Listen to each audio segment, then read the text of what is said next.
صدیق جسے کریمہ کا علیہ السلام نے فرمایا کہ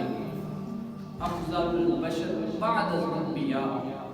کہ انبیاء کے بعد سب سے جو افضل بندہ ہے اس کا نام سیدنا صدیق اکبر ہے۔ انبیاء کے بعد جس کی سب سے زیادہ فضیلت ہے مسلمانوں کے پہلے خلیفہ سیدنا صدیق اکبر،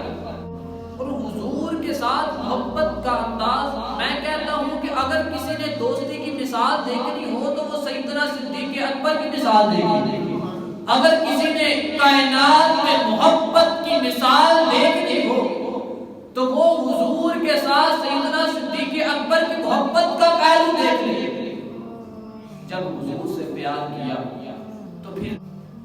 آخری وقت تک پیار کیا، محبت کی۔ آج بھی دیکھیں نا اس محبتوں کا صلہ جو در مصطفیٰ پر جاتا ہے وہ وہاں پر سیدنا صدیق اکبر رضی اللہ تعالی عنہ کی یادی کو بھی سلام کر کے آتا ہے۔